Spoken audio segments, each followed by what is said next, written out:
हाँ जी बॉस, कैसे सभी लोग। तो टेस्ट 1 में आपका स्वागत है। यहाँ पे करीब मैं आपको 11 क्वेश्चंस का मैं पहले आपको फॉर्मेट दिखाऊंगा, फिर उसके बाद हम एक एक करके एक एक क्वेश्चन को काउंटर करेंगे अच्छे से। यानी कि ये जो सीरीज होगी ना, ये नहीं कि बस क्वेश्चन डाला और हो गया बस काम खत्म, नहीं। यहाँ पे मैं आपको एलिमिनेशन टेक्निक, लॉजिक्स, फैक्ट्स, सारी चीज़ों के बारे में बात करूंगा। और करीब यहाँ पे ऐसे 40 मॉड्यूल्स हमारी तरफ से आएंगे, यानी कि इसकी भी 40 टेस्ट यानी कि हम आपको देंगे।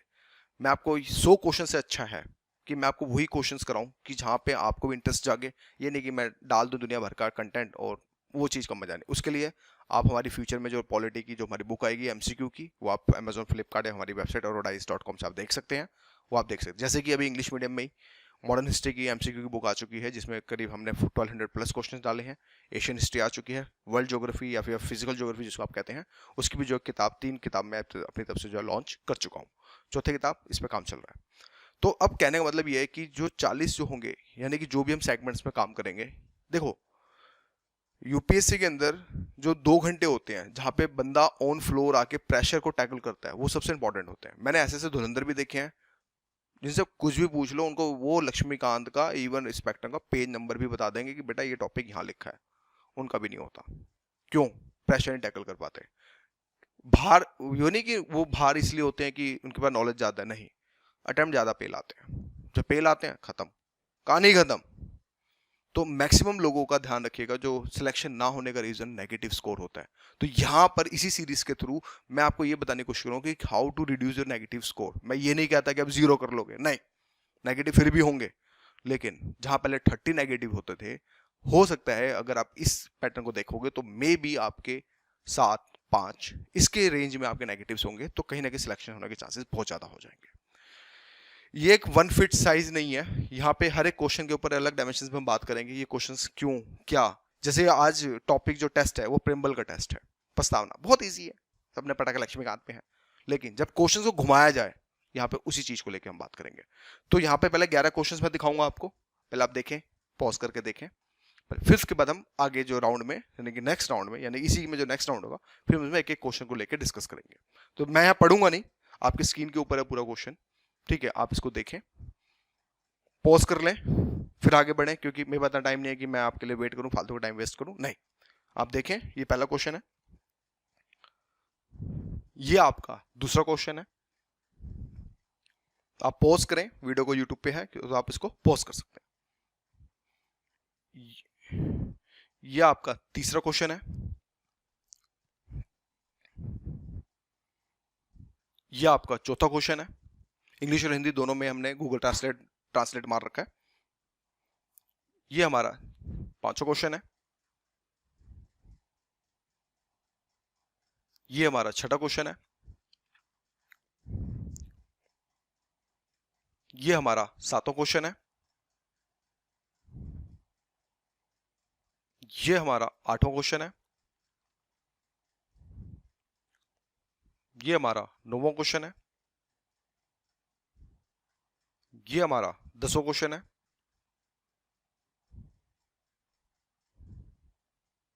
ये भी एक और क्वेश्चन है। अब आते हैं आंसर्स पे। क्वेश्चन दिखा दिए आपको। क्वेश्चंस देख के ये फील हुआ होगा कि हाँ, कि सच में जो है एक स्टैंडर्ड क्वेश्चंस पूछे हैं। एक एक क्वेश्चंस को पूछेंगे। आपने प्रस्तावना नहीं पढ़ी है तो अभी आप पढ़ लें, क्योंकि आंसर्स मैंने यहाँ रिवील नहीं किए हैं। क्योंकि प्रेम्बल्स पे से क्वेश्चन 100% एक क्वेश्चन जरूर आता है यूपीएससी के अंदर। ये लिख लो, दिमाग में सेट कर लो कि एक क्वेश्चन आपको जरूर दिखेगा, चाहे वो डायरेक्टली पूछे इनडायरेक्टली पूछे। तो उसी के तौर पे हम यहाँ पे डिस्कस करेंगे कि लक्ष्मीकांत पढ़ने के बाद भी क्वेश्चंस क्यों हमसे नहीं बन पाते। इसके पीछे भी हम एक एक करके जो है, अगर हम बात करें तो हम जो है डिस्कस करते हैं। तो आंसर्स की तरफ बढ़ते हैं पहले फटाफट।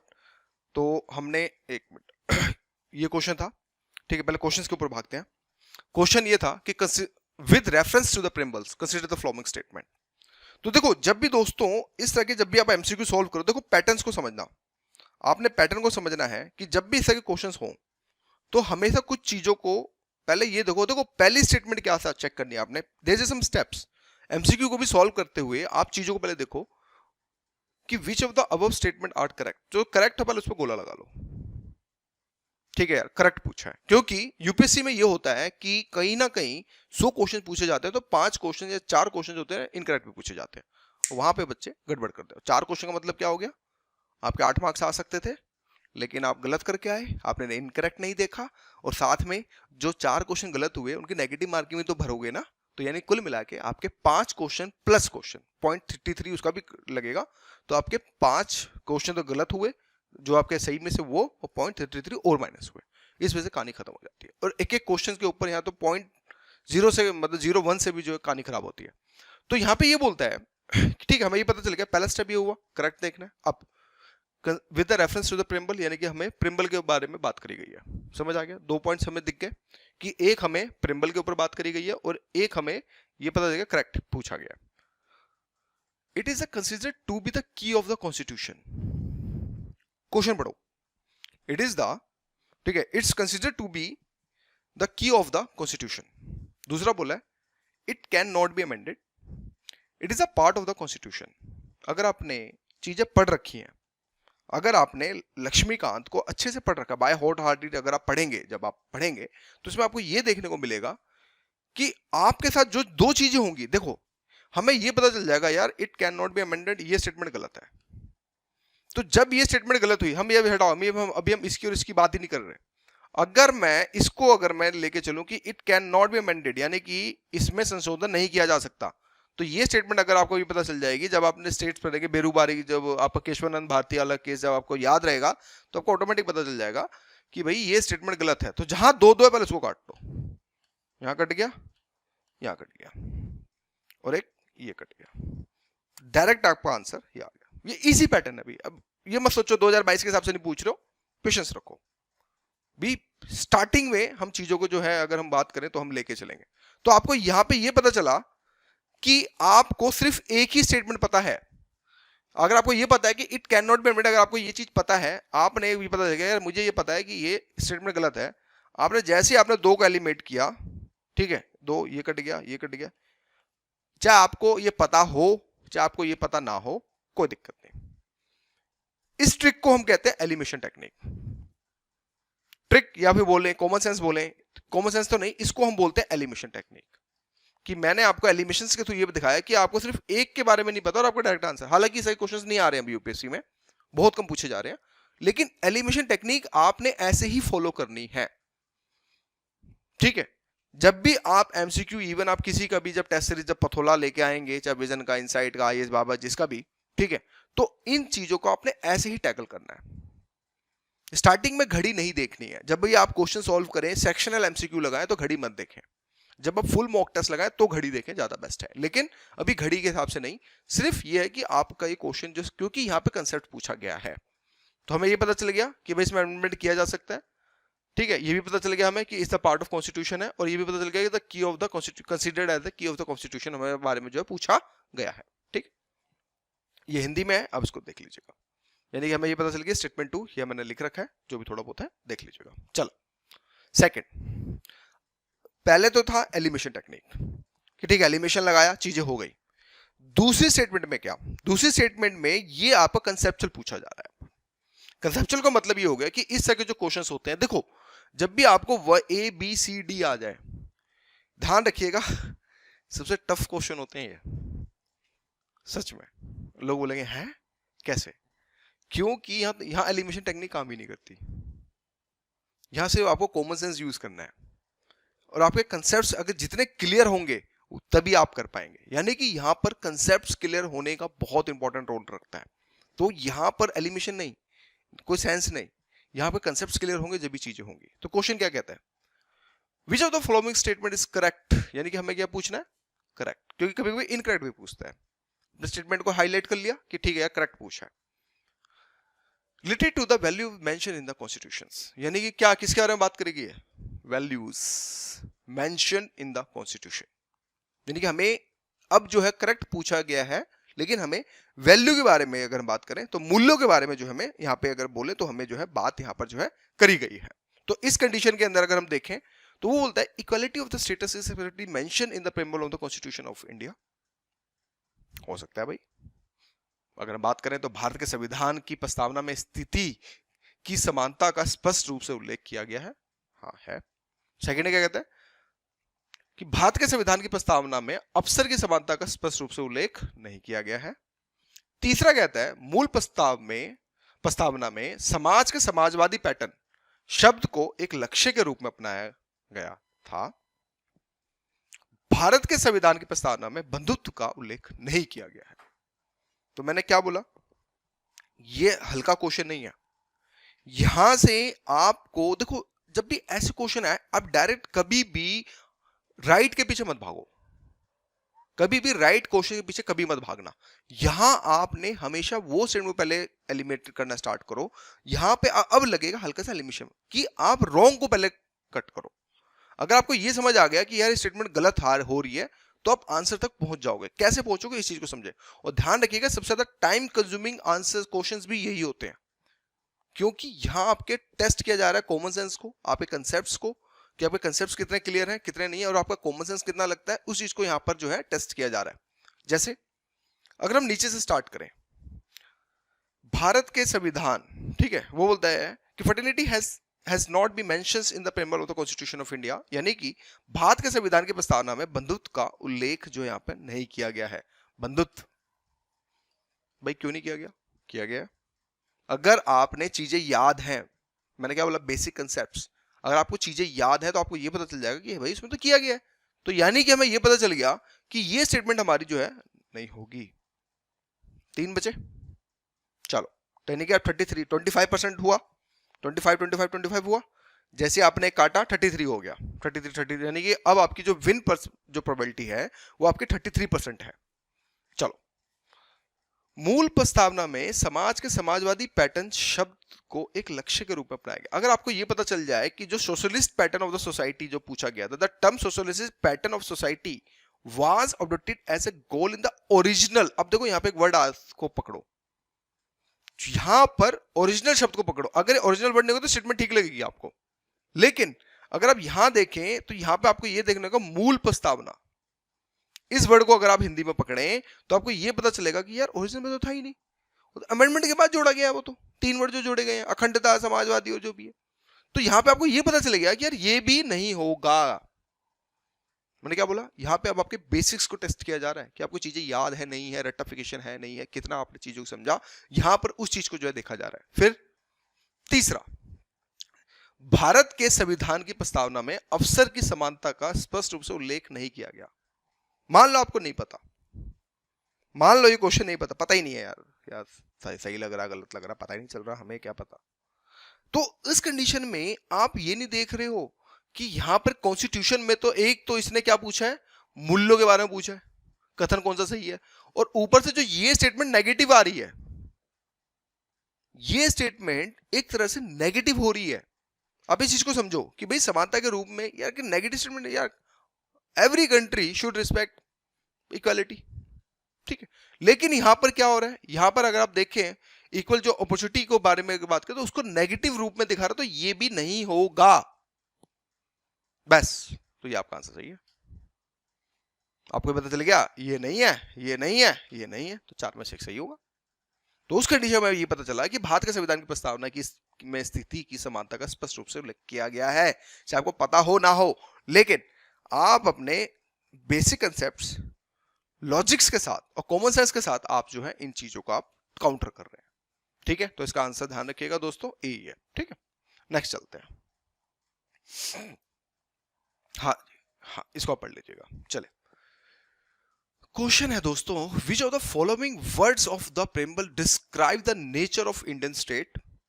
पूछा क्या गया है भाई, गिव द करेक्ट आंसर। हमने इसको हेडलाइट कर लिया, ठीक है भाई, करेक्ट पूछा।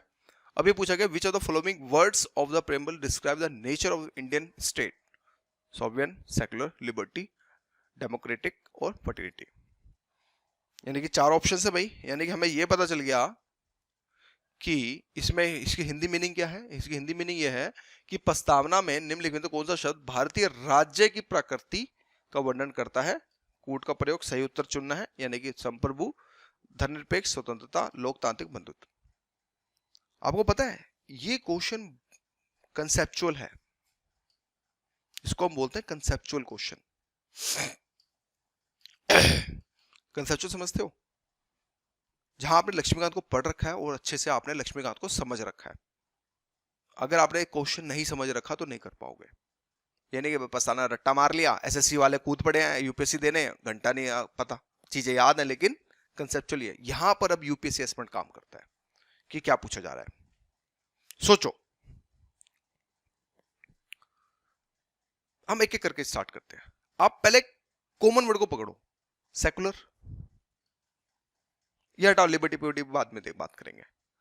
क्वेश्चन को ध्यान से समझो, यहां पे बोल रहा है कि which of the flowing words of preamble describe the nature, nature पूछ रहा है, कहीं वो इधर उधर मत भटक जाना, नेचर पूछ रहा है, nature of the Indian state, प्रकृति इसको बोलते हैं, राज्य की प्रकृति क्या है उसके, यानी कि एक, अब देखो ये पहली बात, मैक्सिमम लोगों को क्वेश्चन समझ नहीं आएगा, अरे यार ये नेचर क्या होता है यार, नेचर तो यार एनवायरमेंट से रिलेटेड होता है, ऐसा है क्या? नहीं, यहाँ पे नेचर पूछा गया। तो इसके अंदर आपको प्रकृति, यानी कि इंडियन स्टेट का एक तरह से अगर बात करें इसकी प्रकृति क्या है, तो इस कंडीशन में आप अगर हम बात करें, सेकुलर वर्ड है भाई, किसी का भी वो सेकुलर है, क्योंकि इंडियन ऐसे सेकुलर कंट्री है, आपने देखा होगा, सबको पता है। तो हमें ये पता चल गया सेकंड तो सही है। तो पहले ये देखो सेकंड कहाँ कहाँ है, इसमें है, इसमें है, इसमें है, इसमें नहीं है, एक काट दो, यानी कि आप 1/3, यानी कि अगेन 33% आपकी जो है विन परसेंटेज आपकी जो है देखने को मिलती है। ठीक है, और क्या वर्ड आप लिख सकते हैं? डेमोक्रेटिक, भाई ये भी हो सकता है, क्यों नहीं हो सकता? तो इसमें अगर आपको ये पता चल गया कि डेमोक्रेटिक, हाँ यार लोकतांत्रिक, तो डेफिनेटली मोदी जी भी चिल्लाते हैं लोकतांत्रिक है, लोकतांत्रिक है, लोकतांत्रिक है, तो डेफिनेटली आपको जो है लोकतांत्रिक होना चाहिए। यानी कि अब देखो इन तीनों में से देखो कि चौथा को कहाँ का किस किस में है, तो मैं ये पता चल गया इसमें नहीं है। अब आप क्या आगे 50-50, जब भी आप 50-50 आ जाओ, चाहे आपको डू करना है या डाई करना है, आपको क्वेश्चन प्ले करना पड़ेगा यूपीएससी में। कि पहली बात तो 50-50 क्वेश्चन निकलते नहीं जल्दी, और निकल गए तो ये क्वेश्चन आपको खेलना पड़ेगा, रिस्क तो लेना पड़ेगा, क्योंकि यूपीएससी में रिस्क, विदाउट रिस्क तो आप पीटी जो पास नहीं कर पाओगे। तो उस कंडीशन के अंदर 50-50 आ गया। ठीक है, अब इसमें से क्या कॉमन नहीं है, यानी कि चौथा है, इसमें आपका दूसरा भी है, यानी कि आपको पहला और तीसरा देखना है, पहला और तीसरा, पांचों के बारे में तो बात नहीं करी गई है। ठीक है, तो यानी कि पहला और तीसरा, पहला सॉवरेन और तीसरा क्या, लिबर्टी, आजादी। अगर हम सॉवरेन की बात करें, संप्रभु की, तो यार तो कॉमन सेंस है, ये तो कॉमन वर्ड है भाई, सबका सॉवरेन तो होना चाहिए, संप्रभु तो होना चाहिए। यानी कि सॉवरेन का मतलब क्या होता है, पहले मीनिंग क्या है? मीनिंग का मतलब तो यही हुआ ना कि हम किसी के, कोई हमारा माई बाप नहीं, हम स्वतंत्र है, यही हुआ ना, कि कोई हम पे दबाव नहीं डाल के काम करा सकता। जैसे कि पाकिस्तान की फॉरेन पॉलिसी आपने देखी होगी, वो चाइना के इन्फ्लुएंस में है, चाइना बोलेगा एक, पाकिस्तान बोलेगा एक, चाइना बोलेगा दो, बोलेगा हाँ दो है, चाहे भले वो 3 चीजें हो लेकिन बोलेगा हाँ दो है। लेकिन यानी इंडियन फॉरेन पॉलिसी की अगर हम बात करें तो वो किसी के ऊपर है नहीं है, तो इसी वजह से स्टेट्स जो है किसी को दबाव पे नहीं है, उनकी अपनी खुद की पॉलिसी जो है देखने को मिलती है, तो किसी को डिपेंडेंट नहीं है। तो उस कंडीशन में हमारा जो है पहला सही होगा, तो इस कंडीशन में पता चल गया, तो इसका सी आंसर होगा, सी है दोस्तों। ठीक है, तो सी आंसर, इसका ध्यान रखिएगा, क्योंकि लिबर्टी नहीं दे सकते। ठीक है, लिबर्टी, क्योंकि यहाँ पे नेचर पूछा गया है, क्योंकि क्वेश्चन के मैंने एक छोटे से डायमेंशन से पार्ट निकाल के वहां से क्वेश्चन बनाया है, तो इसका मतलब ये हुआ कि यहाँ पर नेचर नहीं है। कुछ लोग बोले हाँ लिबर्टी लिबर्टी लिबर्टी, मार के आ जाओगे, खत्म, टाटा बाय बाय। सबसे ज्यादा बुरा जब लगता है जब क्वेश्चन आता हुआ गलत होता है, कि प्रिंबल से पूछ लिया, रेडी है पूरा मेरा, लेकिन एट द एंड गड़बड़ करके आ गए। ठीक है, तो बच्चे ऐसे जो होते हैं बाहर हो जाते हैं, इसको आप पढ़ लीजिएगा, ये लक्ष्मीकांत में दे रखा है। चलिए नेक्स्ट है, भारतीय संविधान की प्रस्तावना में संप्रभु शब्द इंगित करता है कि, यानी कि the term sovereign in the preamble, ठीक है, सॉवरेन के बारे में पूछा गया। इंडियन कॉन्स्टिट्यूशन इंडिकेट, यानी कि क्या पूछा गया, indicate which of the following statement given above are correct के बारे में जो है यहाँ पे पूछा गया। तो हमें पता चल गया कि ठीक है भाई करेक्ट निकालना है। 2 स्टेटमेंट दे रखी है, वो बोलता है people have supreme rights to make decisions on internal as well as the external matters।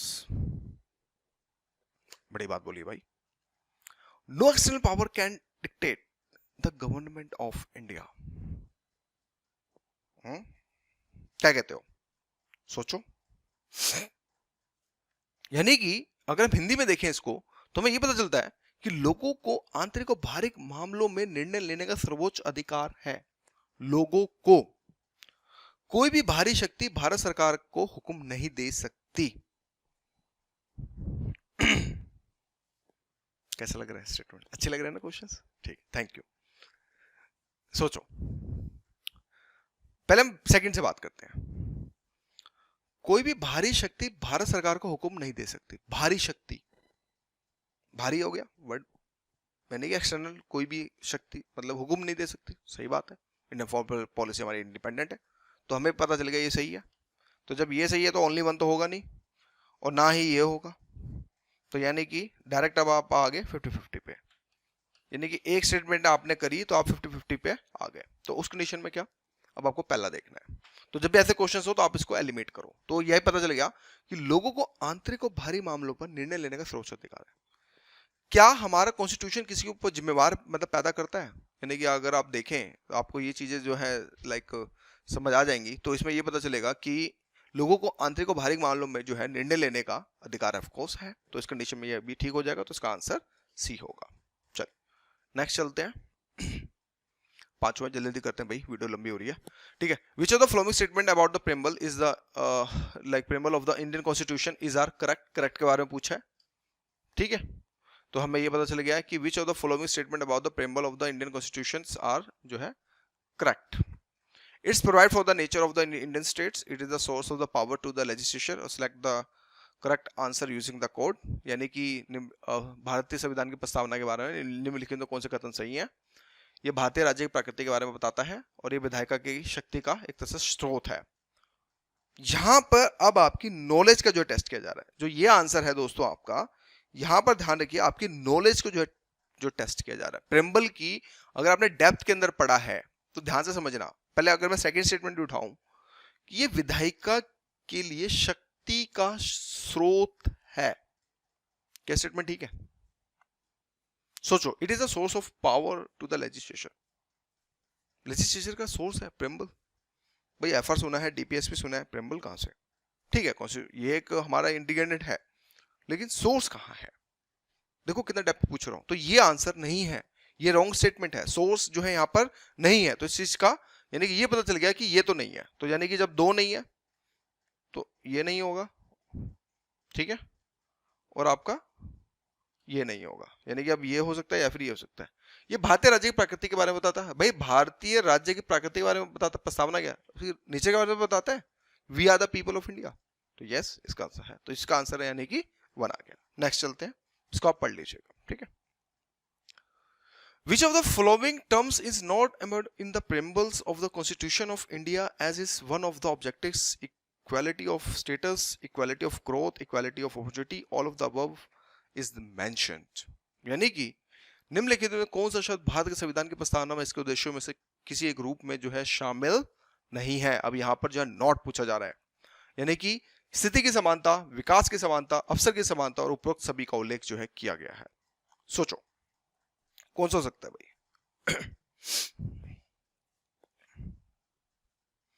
यहां पर नहीं पूछा गया है, क्वेश्चन ही समझ नहीं आएगा। यहां पर यह पूछा गया है कि निम्नलिखित में से कौन सा शब्द भारतीय संविधान की प्रस्तावना से उद्देश्यों में से एक रूप में जो शामिल नहीं है, नहीं है, एक रूप में शामिल नहीं है, ठीक है। स्थिति की समानता हो सकता है, असली समानता, विकास की समानता, विकास। अब इसका मतलब यहाँ पे ये बोलता है कि सारे अमीर एक जैसे हो गए, सारे गरीब एक जैसे हो गए। क्या ये ऐसा पॉसिबल है हमारे कॉन्स्टिट्यूशन में? नहीं।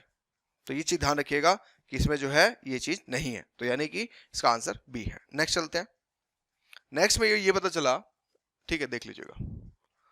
फिर ये बोलता है निम्नलिखित कौन सी विशेषता भारतीय संविधान की प्रस्तावना निर्धारित करती है? स्वतंत्रता और समानता का स्वरूप, विधायिका के लिए शक्ति का स्रोत, भारतीय राज्य की प्रकृति, न्याय के आदर्श और संविधान का उद्देश्य, और इसमें नीचे दिए गए कोड का जो हमें प्रयोग करना है। यानी कि which of the following features prescribe in the preamble of the Indian Constitution, the form of liberty and equality, source of the power of legislature, nature of Indian state, ideal of justice and objective of the constitution.